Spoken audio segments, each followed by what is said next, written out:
우리 성경 말씀 함께 읽도록 하겠습니다. 우리 다 같이 일어서서 우리가 가지고 있는 성경책 창세기 18장입니다.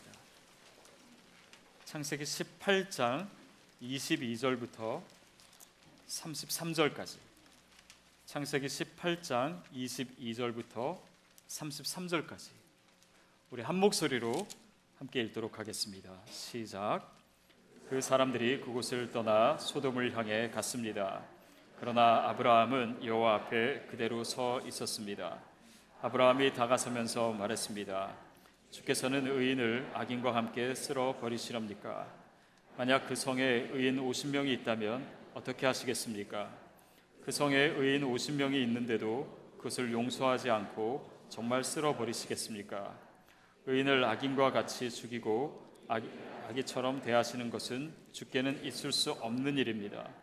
온 세상을 심판하시는 분인 주께서 공정하게 판단하셔야 하지 않겠습니까? 여호와께서 말씀하셨습니다. 내가 소돔 성에서 의인 50명을 찾으면 그들을 위해 그 온 땅을 용서할 것이다. 아브라함이 대답했습니다. 제가 비록 먼지와 재 같은 존재에 불과하지만 내 주께 감히 말씀드리겠습니다. 만약 의인 50명에서 5사람이 모자란다면 어떻게 하시겠습니까? 그 5사람 때문에 그 성 전체를 멸망시키시겠습니까? 여호와께서 말씀하셨습니다. 만약 거기에서 45명을 찾으면 내가 멸망시키지 않겠다. 아브라함이 다시 말했습니다. 만약 거기에서 40명만 찾으신다면 어떻게 하시겠습니까? 여호와께서 말씀하셨습니다. 40명을 위해 내가 그렇게 하지 않겠다. 아브라함이 말했습니다. 내 주여, 노여워하지 마십시오. 제게 말씀드리고자 합니다. 만약 거기서 30명만 찾으시면 어떻게 하시겠습니까? 여호와께서 대답하셨습니다. 30명을 찾으면 내가 그렇게 하지 않겠다. 아브라함이 말했습니다. 제가 감히 주께 말씀드리고자 합니다. 만약 20명만 찾으시면 어떻게 하시겠습니까? 여호와께서 말씀하셨습니다. 내가 그 20명을 위해 멸망시키지 않겠다. 아브라함이 말했습니다. 내 주여, 노여워하지 마십시오. 제가 마지막으로 한 번만 더 말씀드리겠습니다. 만약 거기에서 10명만 찾으시면 어떻게 하시겠습니까? 여호와께서 대답하셨습니다. 내가 그 10명을 위해 멸망시키지 않겠다. 여호와께서 아브라함에게 말씀하시기를 마치시고 즉시 떠나셨습니다. 그 후로 아브라함도 자기 집으로 돌아갔습니다. 아멘. 자리에 앉겠습니다. 아직도 주보를 보고 읽으시는 분이 조금 있으신데 성경책 살림이 너무 어려우셔가지고 못 사시는 분 아니라면 성경책 가져오시면 너무 좋을 것 같습니다. 껍데기 믿음은 가라 라고 하는 시리즈 설교를 지금 하고 있고 제가 설교를 시작할 때마다 그 지난주에 어떤 껍데기의 믿음을 우리가 얘기했는지를 여러분께 묻곤 했는데 오늘은 묻지 않겠습니다. 분명히 다 잊어버리셨을 것 같고 근데 그런 생각합니다. 이렇게 설교를 다 기억하지 못하셔도 저는 신앙이 분명히 자란다라고 믿어요. 마치 콩나물에 물을 가득 주면 물이 다 밑으로 새지요. 근데 콩나물은 나중에 보면 다 잘 자라 있는 거예요. 그래서 그것처럼 우리의 신앙도 하나님께서 우리의 내면에서 우리의 삶에서 지금도 역사하고 계심을 믿습니다. 그래도 높아심에 제가 또 그 예전에 설교를 잠깐 말씀드리면 하나님께서 하나님의 사자들을 아브라함에게 보내셨고 아브라함이 그들을 잘 대접했습니다. 그러는 가운데 사라에게 내년 이맘때 아기가 있을 것이다. 하나님께서 약속하셨는데 웃었죠. 사라가 믿지 못했습니다. 그러면서 나를 바라보고 내 상황을 보고 내 능력만 생각하면 우리가 아무것도 기대할 수가 없고 절망밖에 없지만 우리의 시선을 돌려서 하나님을 바라보자. 내 능력 가운데 내 상황 가운데 갇혀있는 신앙이야말로 껍데기 믿음이고 진짜 믿음은 그 모든 것을 뛰어넘는 하나님을 바라볼 때 우리의 시선뿐만 아니라 우리 삶의 모든 것이 달라지고 또 하나님의 약속이 이루어진다라고 하는 말씀이었습니다. 오늘 말씀을 통해서는 하나님께서 좀 더 깊은 차원으로 우리의 신앙의 다른 차원으로 저와 여러분을 이끌어 가시기를 원하세요. 그 하나님의 사자들이 이제 아브라함을 만난 다음에 소돔 성을 향해서 떠납니다. 떠날 때 아브라함이 따라 나오죠. 그러면서 이 한 사람이 아브라함에게 얘기하는 내용이 오늘 읽은 본문 좀 이전에 있는데요. 16절, 17절 말씀을 우리 같이 읽도록 하겠습니다. 시작. 그리고 그 사람들은 거기에서 일어나 소돔 쪽을 바라보았습니다. 아브라함은 그들을 전송하려고 그들과 함께 걸어갔습니다. 그때 여호와께서 말씀하셨습니다. 내가 지금 하려는 일을 아브라함에게 숨기겠는가? 하나님의 사자가 지금 이제 소돔으로 가면서 그 소돔에 행할 일에 대해서 내가 지금 행할 일을 아브라함에게 숨기겠는가? 그러면서 아브라함에게 이제 소돔을 내가 심판할 것이다 라고 하는 내용을 아브라함에게 얘기하죠. 이것은 단지 정보를 듣는 차원이 아닙니다. 하나님께서 행하실 일에 아브라함을 포함시키시는 거예요. 우리가 오늘 읽은 본문에서 보듯이 마치 하나님께서 이 일을 앞두고 아브라함과 상의하시듯이, 그리고 그 아브라함이 중재하고 있고, 그래서 그 하나님의 계획에 아브라함을 포함시키시겠다고 하는 것은 오늘 우리에게, 신앙인들에게 굉장히 중요한 의미를 줍니다. 하나님은 창조주 하나님이세요. 하나님은 전능하신 분입니다. 하나님이 뭐가 아쉬워서 저와 여러분의 도움이 필요하시겠습니까? 그런데 놀랍게도 하나님은 그분의 창조와 구원의 계획에 저와 여러분을 포함하세요. 여러분은 별로 놀라시는 표정이 아닌데 저는 이것을 생각할 때마다 놀랍습니다. 하나님께서 우리를 선택하시고 구원하시고 의롭게 하셨다라고 하는 그 자체가요, 하나님의 사역에 우리를 동참시키신 겁니다. 그 모든 것을 제외하고 나를 그냥 구원하시기 위해서, 다시 말하면 내가 죽어서 천국 가기 위해서만 나를 선택하신 거 아니에요. 구원의 의미는 거기에 머물지 않습니다. 하나님의 계획과 하나님의 그 놀라운 계획에 저와 여러분을 동참케 하실 때는 우리가 생각하지 못한 더 놀라운 하나님의 비밀과 또 의미가 있는 것이죠. 자, 그러면서 이제 아브라함과 하나님과의 대화가 시작됩니다. 24절, 25절 우리 같이 읽겠습니다. 시작. 만약 그 성에 의인 50명이 있다면 어떻게 하시겠습니까? 그 성에 의인 50명이 있는데도 그것을 용서하지 않고 정말 쓸어버리시겠습니까? 의인을 악인과 같이 죽이시고 의인을 악인처럼 대하시는 것은 주께는 있을 수 없는 일입니다. 온 세상을 심판하시는 분인 주께서 공정하게 판단하셔야 하지 않겠습니까? 온 세상을 심판하시는 주님께서 공정하게 판단하셔야 되지 않겠습니까? 제가 하나님이라면 기분 나빴을 것 같아요. 아니, 아브라함이 지금 하나님께, 하나님이 온 세상을 다스린다 하면서 뭔가 좀 공정해야지, 어떻게 의인을 악인과 똑같이 대접할 수가 있습니까? 그들이 그 성에 살고 있는데 의인마저 죽게 하면 그게 뭐가 공평한 것이고 제대로 된 심판이겠습니까? 이렇게 물어보는 거예요. 아브라함이 하나님께 요청합니다. 의인 50명만 있으면 그 성 멸망시키지 않으실 거죠. 그러겠다. 45명은 어떻습니까? 40명은 어떻습니까? 30명, 20명, 10명까지. 그리고 그 대화를 마무리하고 하나님이 떠나셨다라고 하는 것이 오늘 본문의 내용입니다. 보통 우리가 의인을 생각할 때는 아브라함의 마음 가운데도 그런 것이 있었을 것 같아요. 아니, 의인인데 왜 고난을 받아야 됩니까? 의인인데 왜 심판을 받아야 됩니까? 의인인데 왜 악인들과 똑같은 취급을 받아야 됩니까? 의인이기 때문에 뭔가 더 좋은 것을 받든지 최소한 손해보거나 어려운 일이나 이런 그 재앙이나 이런 것은 최소한 피해야 되지 않겠습니까?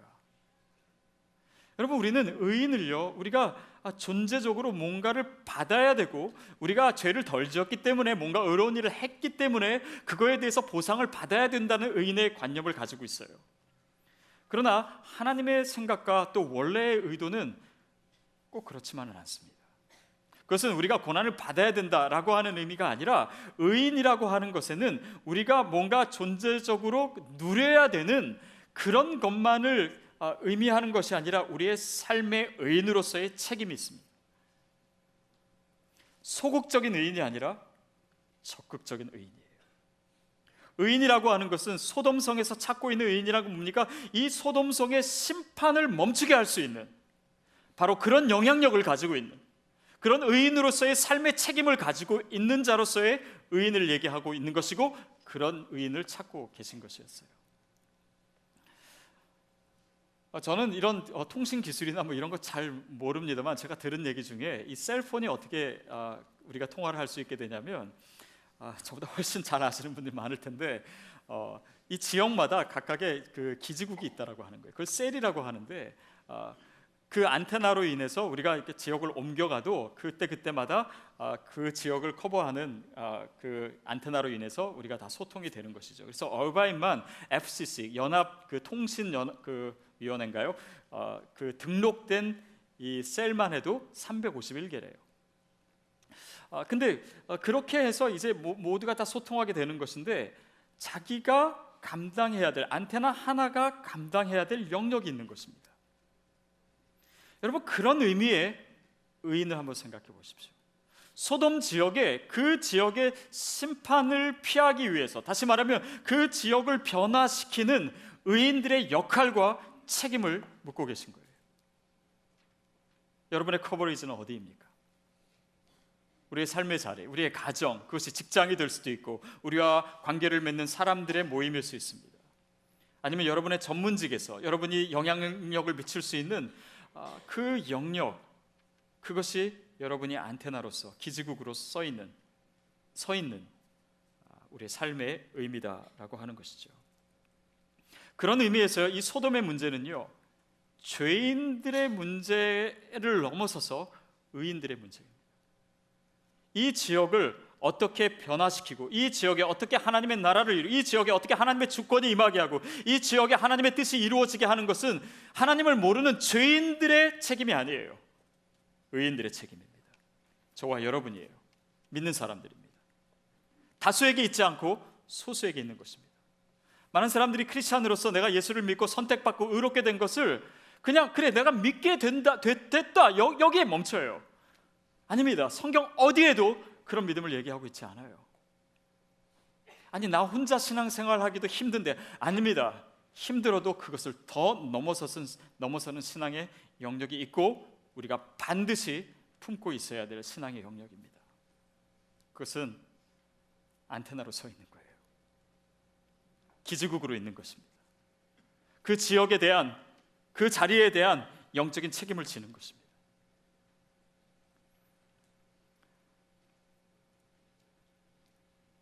제사장이요 학자였던 에스라가 이스라엘 백성이 죄를 지었을 때 옷을 찢고 회개합니다. 그 이방 민족과 결혼한 것 때문에. 아니요, 에스라는 그런 죄를 짓지 않았습니다. 그는 의인이었습니다. 그러나 누가 옷을 찢어요? 누가 회개합니까? 에스라가 해요. 왜냐하면 그 지역의 안테나가 바로 에스라였기 때문이에요. 여러분, 그래서 나는 죄 없다, 나는 죄 덜 지었다, 나는 의인이다, 그러니까 나는 구원받고 천국 가는데 별로 애로사항 없다, 이런 생각으로 서 있다면 하나님이 원하시는 믿음 결코 아닙니다. 거기에 절대 머물러 있지 마십시오. 아브라함을 부르신 이유도 거기에 있습니다. 아브라함 하나 구원하시겠다고 하나님께서 그를 선택하신 거 아닙니다.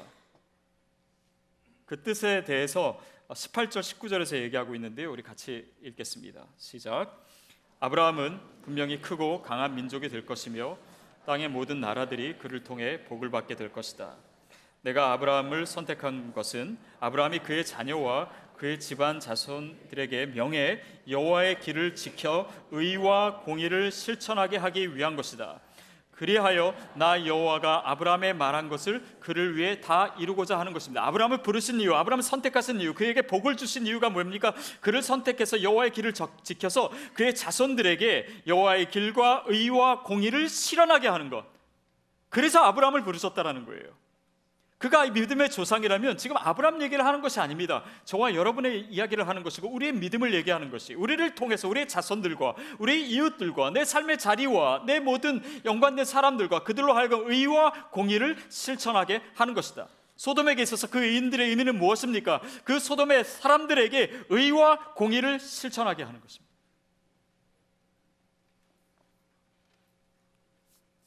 이게 부르신 이유예요. 아브라함에게 복을 주신 이유도 그것입니다. 여러분에게 복을 주신 이유도 그것입니다. 결코 잊지 마십시오. 아브라함 카이퍼의 교회론 중에 이런 것이 있습니다. 제도적 교회와 유기적인 교회를 나눠요. 제도적인 교회는 이렇게 모인 건물이 있는 그런 교회입니다. 그런데 이것은 진정한 교회는 아니에요. 유기적인 교회는 뭐냐면 세상 속에서 활동하는 크리스찬입니다. 경제와 문화와 정치와 여러 가지 분야에서, 기업에서, 내가 하는 사업에서, 가정에서, 거기서 크리스찬으로서 하나님의 나라를 확장하고 하나님의 뜻을 이루고 다른 사람을 변화시키고 마치 이 패역한 시대 가운데 옳은 길로 인도하게 하는 바로 그 크리스찬이, 또 크리스찬의 모임이 교회라는 것입니다.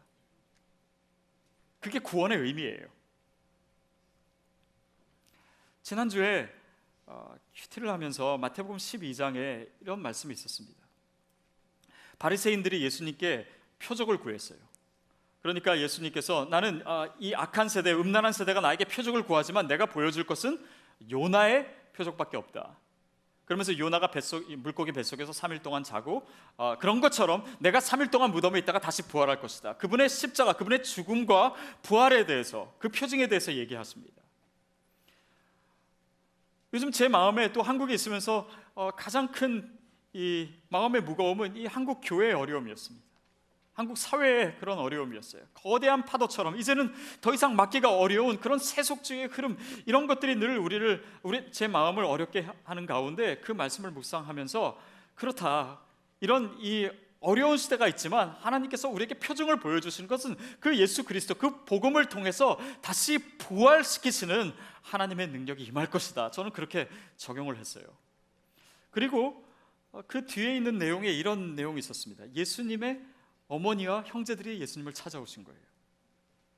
그래서 제자 중에 하나가 예수님께 가서 예수님의 어머니와 형제들이 왔습니다. 그러니까 예수님 굉장히 이상하게도 누가 내 형제고 내 어머니냐라고 얘기하시면서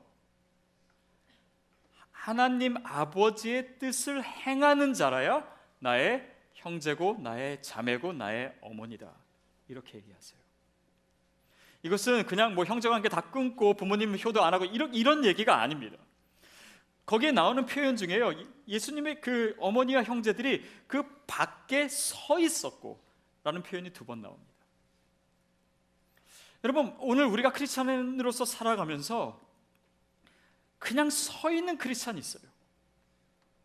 그냥 내가 예수님 믿었으니까 구원받지, 끝. 주일날 예배 드려서 내가 구원받지, 다시 한번 확인하고 별일 없게 하나님께서 해주시겠지. 여러분, 그것은 크리스찬의 삶도 아니고 신앙도 아닙니다. 예수님의 제자라고 하는 것은, 예수님의 가족이라고 하는 것은, 또 이 세상의 소망을 일구는 사람이라고 하는 것은 하나님의 뜻대로 행하는 자들이에요. 우리의 삶에 감당해야 될 하나님의 자녀로서, 의인으로서의 삶을 얘기하는 것입니다. 성경 어디에 의인이 아니면 크리스찬이 예수 믿고 구원받고 끝이다, 이런 게 뭐가 있습니까? 우리가 부분만을 확대해가지고 잘못 신학을 만든 것이지 그것이 복음주의가 아니에요. 그것이 복음이 아니고 그것은 믿음이 아닙니다. 어떤 실천이 필요한가? 어떤 삶이 필요한가? 오늘 내 삶의 자리에서, 내가 서 있는 곳에서, 내가 안테나로, 기지국으로 살면서, 내가 셀로 살면서 어떤 모습을 주님께서 원하시는 것인가? 그것에 대해서 고민이 시작되었는데, 지난주에 제가 여러 강의를 들었는데 그 강의 중에 이런 내용이 있었습니다. 한 선교학자, 그 호주의 한 선교학자가 그 강의를 하셨는데 이런 내용이에요. 하나님이 우주를 다스리십니다. 그렇죠? 여러분, 그것을 믿습니까? 하나님은 전능하신 능력으로 또 그의 전지하심으로 우주를 다스리세요. 그런데 그 다스리심이 그것은 맞는 것 같은데, 여러분의 우리의 모든 이 현실의 그 자리에서도 하나님의 다스림이 다 임합니까? 때로는 그런 것 같기도 하고 때로는 아닌 것 같기도 해요. 어떤 사람에게는 뭔가 정말 하나님께서 강하게 역사하시기도 하고, 어떤 사람에게는 아닌 것 같고, 또 이럴 때는 이렇고 또 저럴 때는 저렇고, 완전하지가 않아요. 그것을 이런 단어를 사용하더래요. 하나님이 이 세상을 다스리신다라고 하시는 것은 그 우주적인 진리는 이 코스믹한 그 차원에서의 진리는 맞다라는 거예요. 근데 earthly, 우리의 구체적인 현실의 경험에서는 그것이 다 이루어지지 않는 이유는 무엇인가? 그것을 이렇게 비유로 얘기하더라고요. 태양빛이 있습니다. 아주 강렬한 태양빛이 있어요. 온 세계를 비추고도 남을 만한 빛입니다. 그런데 나는 캄캄한 어두운 방에 있는 거예요. 그러니까 그 빛이 그 방 안으로 다 들어오지 않는 것입니다. 빛이 차단되어 있어요. 하나님의 주권과 하나님의 영광과 하나님의 다스리심이 내 삶에서 다 이루어지지 않는 것 같아요. 그럴 때 우리가 무엇을 할 수 있냐면 우리의 삶을 통해서 해야 될 일이 뭐냐? 창문 닦는 일이라는 거예요. 이거를 열심히 닦아서 그 먼지로 가득 쌓여 있고 더러워진 이 창문을 내가 닦는 만큼 하나님의 빛이 임한다라는 거예요. 물론 종말에 가면요, 하나님께서 창문뿐만 아니라 그 벽을 다 부숴버리실 거예요. 그때는 하나님의 영광과 다스리심이 온전히 임하지만 그 전까지 저와 여러분을 통해서 우리의 삶의 자리에서 하나님의 빛과 하나님의 영광과 하나님의 다스리심을 위해서 해야 될 일이 있다라는 것입니다. 이 나라, 이 땅 가운데, 이 시대 가운데 하나님의 나라를 확장하는 일에 저와 여러분을 포함시키신 거예요. 자, 그것이 오늘 우리의 실천할 내용입니다. 어떤 것일까요? 여러분에게 있어서는 그것이 그냥 세상 사람들과 똑같이 살면서 될 수 있는 일일까요? 아닙니다. 우리를 통해서 하나님을 보게 되는 사람이 있어야 돼요. 그러기 위해서는 때로는 희생해야 될 것입니다. 똑같이 자기 이익을 위해서 사는 동안 그리스도의 모습을, 하나님의 형상을, 예수 그리스도님을 바로 보여주는 사람이 되기가 어렵습니다. 때로는 내가 하기 힘든 일도 해야 될 것입니다. 도움도 줘야 될 것입니다. 그 사람을 끊임없이 칭찬하고 격려해야 되고 그 잘못을 끌어안아야 되고, 그런 의미에서 크리스찬은요, 의인은 그냥 하나님 앞에만 서 있는 거 아닙니다. 하나님과 세상 사이에 서 있어요. 중보자입니다. 중재자예요. 그것이 오늘 우리의 삶의 위치입니다. 아브라함의 역할도 그것이죠.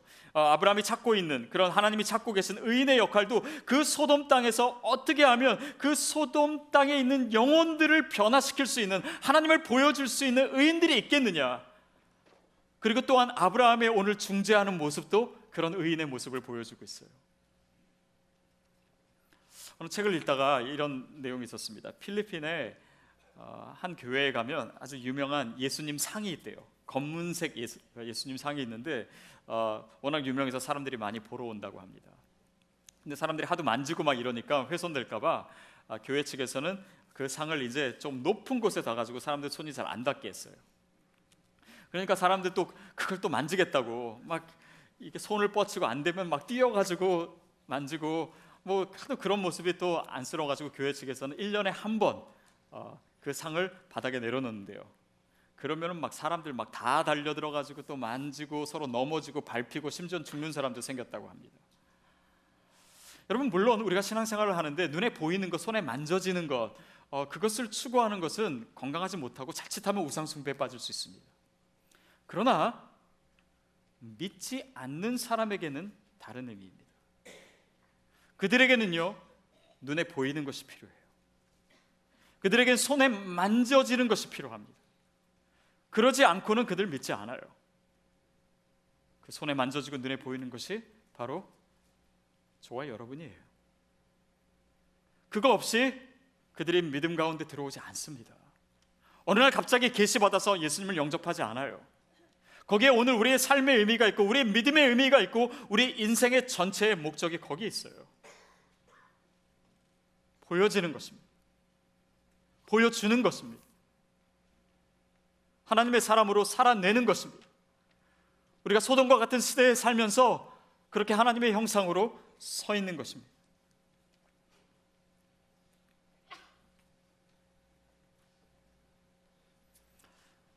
눈에 보이는 물질적인 세상에 사는 사람은 그런 하나님의 사람이 보여지지 않고 만져지지 않을 때 다른 우상으로 가게 되어 있는 것입니다.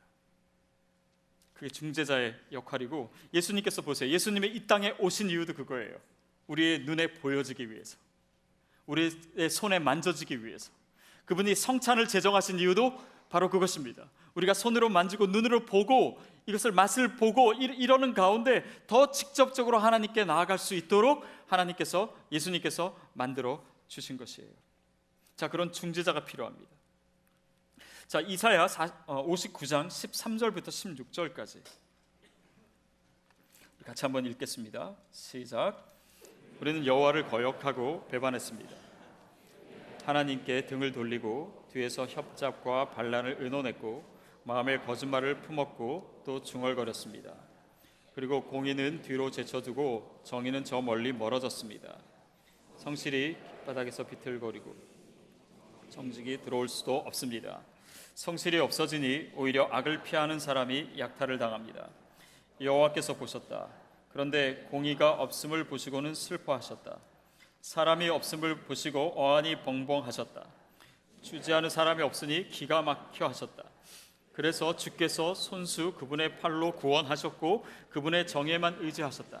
여러분, 이 이사야 말씀이요, 오늘 소돔을 향해서 하나님께서 의인을 찾지 못하실 때 어떤 마음을 가지셨는지를 그대로 보여주고 있습니다. 다시 말하면 오늘과 같이, 우리가 사는 이 시대와 같이 이 패역한 세상을 보시며 하나님의 마음을 우리에게 보여주고 있어요. 그것이 무엇입니까? 사람이 없음을 보시고 어안이 벙벙해 하시고 중재하는 사람이 없으니 기가 막혀 하셨다는. 여러분, 이것이 하나님의 마음이에요. 의인으로 불러주셨는데, 선택하셨는데 그 역할을 안 하고 있는 것이에요. 아니, 그렇게 의인으로 부른 목적 자체가 거기 있는데, 그 신분을 주신 목적 자체가 거기 있는데 자기가 이제 신분을 얻었으니까 그냥 내 마음대로 사는 것입니다. 마치 여러분, 회사에서 직원을 고용해서 이분이 너무 좋아서 계속해서 일하고 싶어서 스폰서를 해주고 영주권을 줬는데 영주권 받자마자 도망간 거예요. 그 역할을 안 하고 기가 막히는 것입니다. 어안이 벙벙한 것입니다. 여러분, 그런데 이게 바로 오늘 우리의 삶일 수 있어요. 여러분, 하나님께서 왜 미국에 저와 여러분을 보내셨습니까? 우리 이민자의 정체성이 뭔가요? 저는 분명히 믿습니다. 우리는 이곳에 선교사로 온 거예요. 여러분, 이 미국 땅을 보십시오.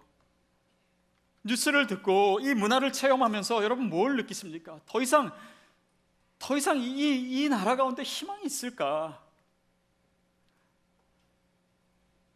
동성 결혼이 합법화되는 것뿐만 아니라 이 시대의 문화 가운데 정말 이렇게 무분별한 자유가 과연 정의를 찾아낼 수 있을까? 진리를 그런 개인적인 차원으로만 그냥 만들어서 이제는 정말 이 나라와 이 시대 가운데 하나님의 뜻을 구하는 그런 영적인 부흥이 일어날 수 있을까? 걱정하게 합니다.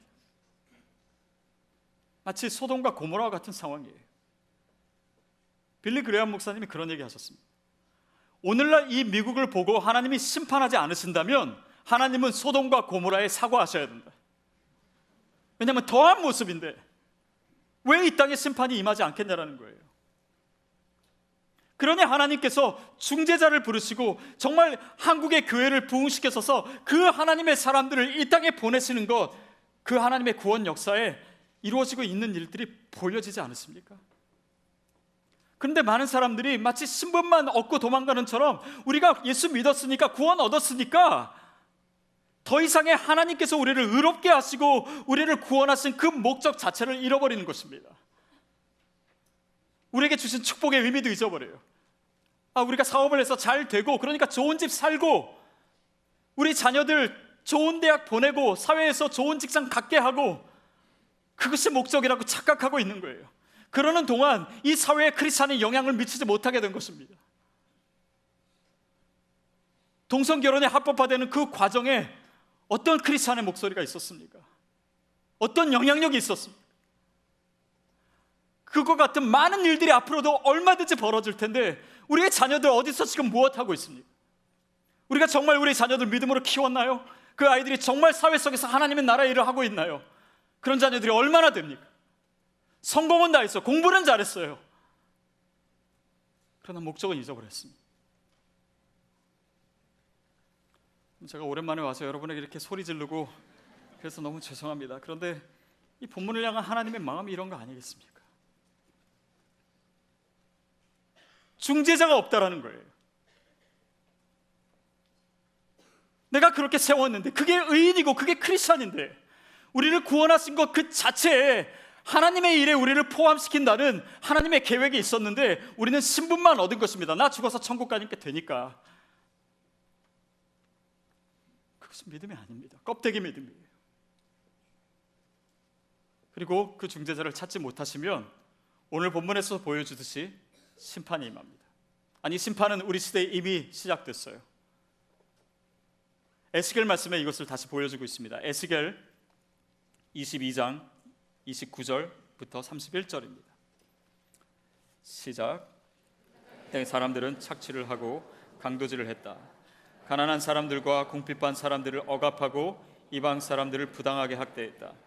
이 땅을 위해 내 앞에서 성벽을 쌓고 성에 무너진 틈을 서서 나로 하여금 성읍을 멸망시키지 못하게 할 사람을 찾았지만 그들 가운데 한 사람을 찾을 수가 없었다.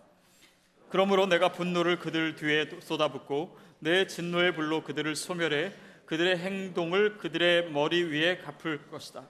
주 여호와의 말이다. 그들 가운데 내가 의인을 찾았지만, 중보자를 찾았지만 찾지 못했다. 그러니까 내 분노와 내 심판과 내 재앙을 그들의 머리에 부은 것이다. 그것을 설명하고 있잖아요. 결국 소돔의 운명은요, 죄지은 그 죄인들에게 있는 것이 아니었습니다. 의인들에게 있었던 것이에요. 그들을 하나님께서 찾지 못하셨기 때문에 그 땅에 재앙이 임한 것입니다. 이 땅에 왜 심판이 있습니까? 이 땅에 왜 이렇게 하나님의 나라와 상관없는 일들이, 주님으로부터 멀어지는 일들이, 이 재앙과 같은 일이 일어나겠습니까? 죄지은 다른 사람 때문이 아니에요. 오늘날 교회의 문제입니다. 저와 여러분의 문제예요. 회개해야 될 사람은 그들이 있기 전에 우리 자신입니다.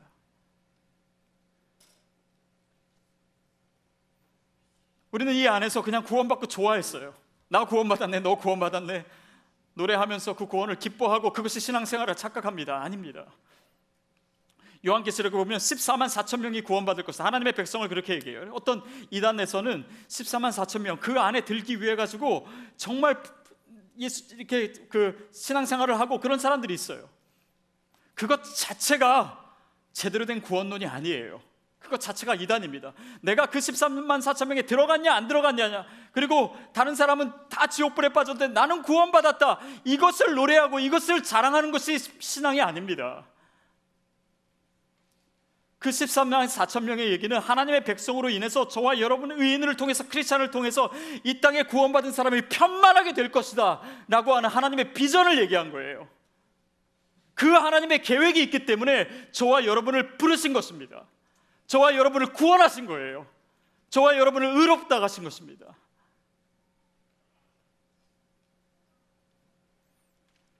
런던에 클래팜 커먼이라고 하는 곳에 가면 더 홀리 트리니티 처치라고 하는 곳이 있습니다. 그곳에 가면 이 성찬상으로 사용하는 테이블이 하나 있는데요. 그 테이블이 유명한 것은 노예제도 폐지를 했던 그 윌리엄 윌버포스가 바로 노예제도 폐지 그 법안을 그 책상 위에서 작성을 했어요. 저는 그 책상의 의미가 오늘 우리에게 주는 의미가 굉장히 중요하고 크다라고 믿습니다. 성전 안에 있어요. 거룩한 일에 사용됩니다. 영성이 있는 그런 공간 안에 있는 것이지만 실제로 이 테이블은 어떻게 사용됩니까? 세상의 악법들을 바꾸고 세상의 진동을 일으키는 하나님의 도구로 사용된 거예요. 여러분, 그게 바로 크리스찬이에요. 저와 여러분이 여기 있습니다. 그러나 우리가 진짜 활동해야 될 곳은요, 여기가 아니에요. 물론 교회도 봉사가 필요합니다. 그러나 여러분이 진짜로 일해야 될 곳은 세상이에요. 여러분의 가정이고 여러분의 직장입니다. 여러분의 세속 속의 관계 속에 있는 바로 그 사람들이에요.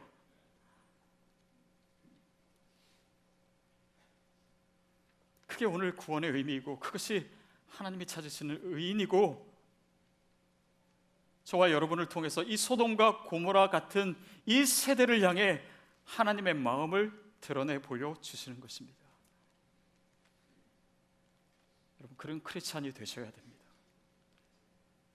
구원받은 것으로, 그 신분 얻은 것으로 그냥 밖에 서 있는 크리스찬이 되어서는 안 됩니다. 움직여야 돼요. 예수님을 보여줘야 돼요.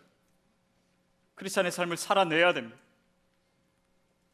그러지 못했기 때문에 이 시대가 아파하는 것입니다. 우리의 자녀들이 더 큰 고통 가운데 들어갈 수밖에 없는 것입니다. 여러분의 자녀도 양육해서 세상 가운데 가장 선하고 아름다운 하나님의 나라에 영향력을 미칠 수 있는 사람으로 양육하셔야 됩니다. 대학만 잘 보내지 마세요. 그저 좋은 직업만 얻게 하는 거, 내가 기도했더니 그렇게 됐다, 이런 유치한 신앙을 벗어버리십시오. 물론 우리 성도님 중에서는 너무나 잘하고 계신 분들 참 많습니다. 어떤 분은 기업을 하시면서 정말 아무데도 갈 수 없는 그런 사람들을 직원으로 채용하시더라고요. 그리고 여기서 가르쳐 주시고 믿음을 갖게 하고 그리고 훈련시켜서 정말 최고의 일꾼으로 만들어내는 그런 기업들을 하시는 분도 있고, 또 어떤 분은 세탁소 2개를 하시는데 한 군데는 그 수익의 전부를 가난한 사람을 위해서 사용하시더라고요.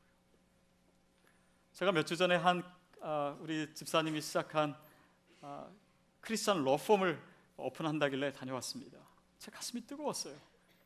법이라고 하는 것이 이 세상의 가치를 함축한 것인데, 이곳 가운데 정말 하나님의 나라를 선포하고 크리스천의 아이덴티티를 드러내면서 세상의 법을 넘은 하나님의 공의를 위해서 살겠습니다라고 하는 그 결단이 너무나 귀하고 아름다웠습니다. 여러분, 우리가 다 그렇게 살아야 되는 사명을 가지고 여기 있는 것이에요. 제가 일일이 다 얘기할 수 없는 많은 일들이 있습니다. 그러나 여러분, 만약에 그 소명 잊고 살았다면 오늘 믿음의 새로운 지평이 열리게 되기를 축복합니다.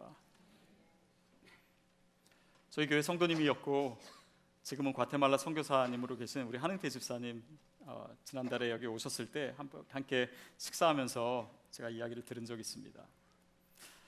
그 내용 중에 이런 게 있더라고요.